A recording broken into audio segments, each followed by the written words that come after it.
Eject করলেই বাঁচতে পারতেন। একটা বোতাম টিপলেই তিনি বাড়ি ফিরতে পারতেন। কিন্তু লেফটেন্যান্ট তৌকির ফিরলেন না। তিনি থেকে গেলেন শেষ মুহূর্ত অবধি, জীবনের চেয়েও বড় কিছু রক্ষা করতে।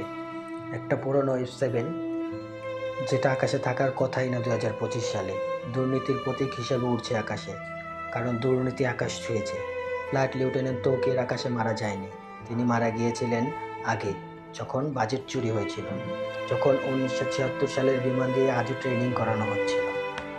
তাকে বাঁচার সুযোগ দেওয়া হয়নি। সিস্টেম তার জন্য কিছুই রাখেনি, রেখেছে শুধু ঝুঁকি আর পুরনো লোহা। এটা দুর্ঘটনা না, এটা অন্যায়, এটা খুন।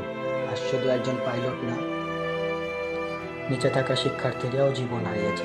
এটা দুর্ঘটনা নয়, এটা ব্যর্থতা, এটা দুর্নীতি, এটা বিশ্বাসঘাতকতা।